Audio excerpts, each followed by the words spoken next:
Hey, blessings, you guys. I know just had a long day. I have those days sometimes. A lot has been going on, and I want to thank the guy for having me on the show. And we discussed it.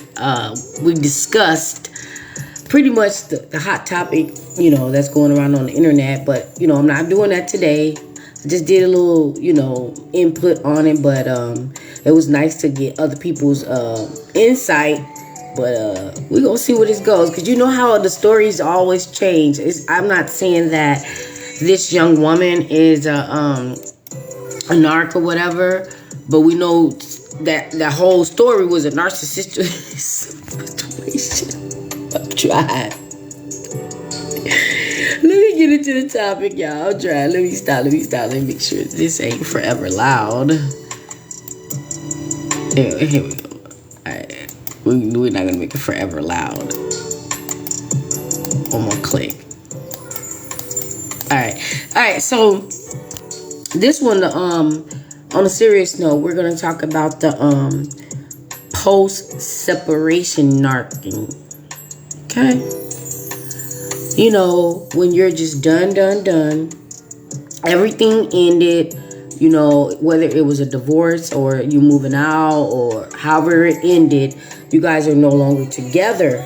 And yet you tend to still be in that same situation. Okay? You tend to seem to be in that same situation. Let me do this one instead. There we go. So you tend to still be in that same situation because this person won't let go. The narcs are like squatters. Like they feel like they got the rights to you and they don't have to do anything and they can just stay. They can just stay. That's what I'm just going to say. They can just stay. And I didn't know that a lot of people, I'm not trying to focus on one gender, but I didn't know that a lot of people have a lot of post-separation narcing or post-separation abuse. Because you be thinking because a lot of people when they got out. Of course, they went through all the stages. But some people, when they got out, they're not out. Even though that person may have moved on or whatever, and this person is trying to pick up the pieces and get their life back together. But the narcing continues because the narc thinks they pretty much own you. They feel like the man on the moon, like once he put the stake in the moon, it was like, I made it. They felt like they put a stake in you and you belong to them. So it's whatever they want for your life. It's whatever they thinking, whatever they want. Unless they get that real good supply. Some of them would just go move on. Some of them would just go move on. Or some of them, like this lady that's out there, with this new sensationalized videos about a narc.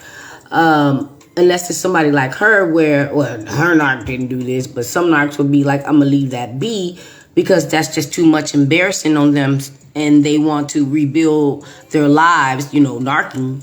But they don't want to be out there like that. So if they feel like you're too strong or it's a danger to, continue trying to do something to you, they'll just move on. I mean, whatever the situation can be. You might have 7 brothers and they know they can't just come over there. Or you might have 6, 7 aunties that would like, girl, I whip your, I pour the weave glue up off your head. I would de-wig you.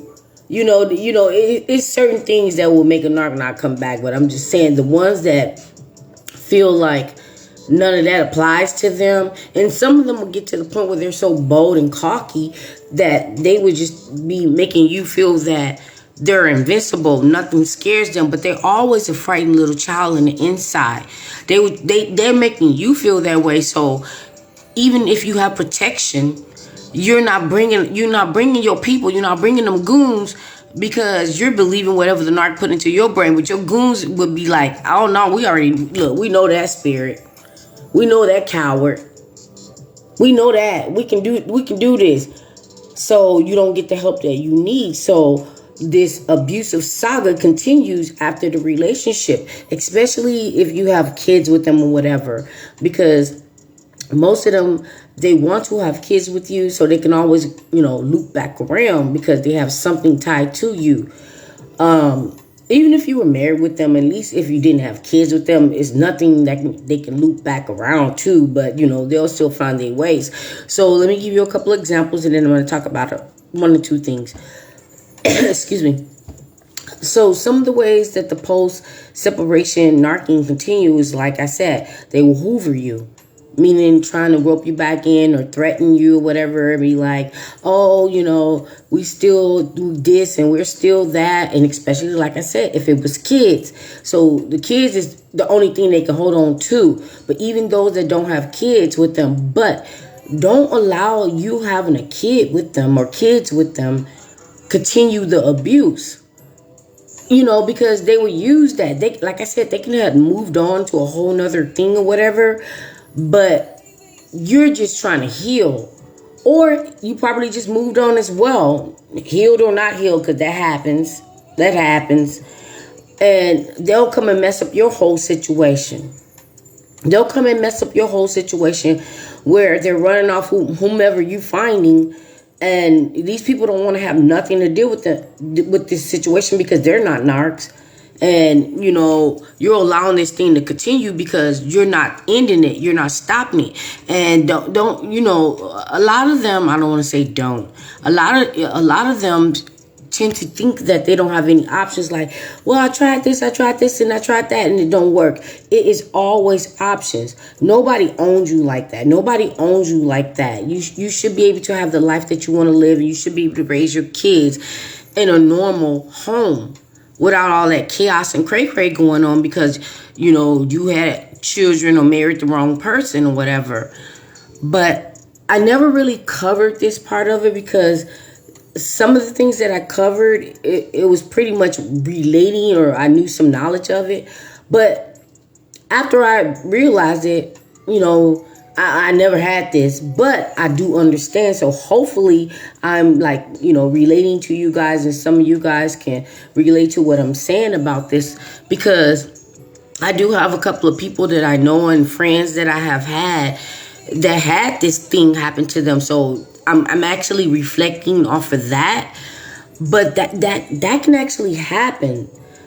And even though they don't want to have nothing to do with you, they just still don't want you to have a normal life. They want to continue to control you and just want to keep, bring you down to their low level energy and, continue abusing and narking on you, but you don't have to take it. Let me say that. You don't have to take it. A lot of people do. And you can't really judge them. I know in the beginning when I was doing these things, I was just angry, but everybody has their own levels to healing. So you don't want to hurt their feelings. You don't want to trigger them, or you don't want to re-abuse them because you just want to shake them and say, wake the hell up. But everybody heals at their own pace. So, I'm at a new level with this thing. So forgive me if I've ever done anything like that, but now that where I'm at right now, I can understand. And then it seems like it's mostly women. It's mostly women. Like I mentioned before in another video, this guy would be calling all day, knowing that the woman is at work, and he wants to know, and he knows that she works with the public, and she has to literally answer every time he calls. And she has to pretty much explain the voices that he hear in the background and who they are, if they're customers or if they're not customers. That's just crazy. That is just crazy. And I said it before, this is the reason why good people can't get with good people, because narcs are holding them up. Narcs are holding them up.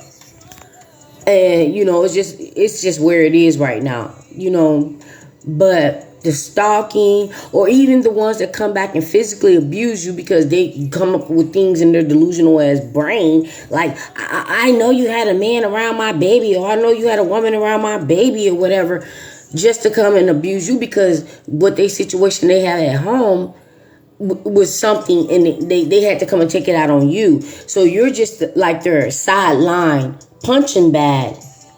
whenever they're feeling some type of way, they'll probably do a little bit to the person they're with, but they're gonna come and take it all out on you, and you are allowing it. You have to get to the point where you just gotta say enough is enough. The last straw. It's like that last straw. Everybody talk about what was the last straw. And I didn't know this at the time until I watched the video. So you guys got to bear with me because I'm trying to remember how I came up with this thought. But I always had this analogy about the last straw. And I used to say, like, it be the littlest thing that just be like the most to me, where I would just blow up. It would be like the most to me, like, I done dealt with your ish this, your ish that, your ish this and that and this and ish and ish and ish and ish and ish and whatever, right? And then they do this little thing and, you know, I blew up or you would blow up, and it would seem like it was just that one thing that caused you to blow up. But no, it was all these things that was building up. But the one little thing was like, I dealt with all this worse from you. Then you decide to do this little thing, so you just snap and you blow up. So it's just like you're thinking that was the last straw, but that actually wasn't the last straw, because it was like straws on top of straws on top of straws that was building up to the point where you just got tired of piling straws on top of straws, and you dropped that one last straw and you just set the straw, the hay or whatever on fire, and just blew up on the knob, okay? But they don't think that when you're done, it's ever over. They don't ever think that. It was a video I watched earlier today when this lady was like, dude came back. Her first narcissist was like a teen narc. Came back 25 years later because when she broke it off with him, he had to, go to jail or whatever. And he came back 25 years later, like, remember what you did to me, like stalking her. Like, you just don't know the psyche of these damn creatures. So because you don't know that, you have to know you. You have to know you, and then you have to try to figure out, why are you dealing with it? I know a lot of you guys are going to be like, it's fear, it's fear, it's fear. But you are stronger than that, because they actually fear you. That's the reason why they are abusing you. Because if they are keeping abusing you and keeping you scared of them, then they don't have to be scared of you. That part. Y'all understand it? Stick with me. That part. Because once you become, done, because they already know that you're a strong individual, because you've been dealing with their cray ass all this time, and you're still standing. So they know how strong you are. So they feel like she or he is going to get strong enough to the point that they're going to do what they're going to do, and I'm going to be unkept. Okay? They know that their time is ticking. They just don't know which supply is going to uncap their ass. There we go. They just don't know which one is going to uncap their ass. So they try to keep everybody in some type of fear. But once you stand tall and you go to the Most High, you go to God, and you do what you got to do, and you're just done with it, protect your children with everything you have in your body, every fiber you have in your body. Because the ones that you have a child with a narc, it's just going to be a little bit more difficult. But do what you have to do. Because at the end of the day, they fear you more than you fear them. You just have to flip it and reverse it. Okay? That's what you're just going to have to do, because this is why the post-abuse continues. Because even though they're not exactly there where they were with you, they're still in the picture. So I didn't name everything, but it doesn't really matter. I didn't have to name everything. Like I said, it can be mental abuse, spiritual abuse, financial abuse, gaslighting abuse, dead parent abuse, or whatever, damage to your whatever abuse, or, you're just trying to destroy your livelihood so that they can be, in control of your life and what you're capable of having or getting or doing, okay? It doesn't really matter, but yeah, I never really covered a topic like this. I hope I did a really good job, and I hope you guys can relate. So with that being said, I'm going to go.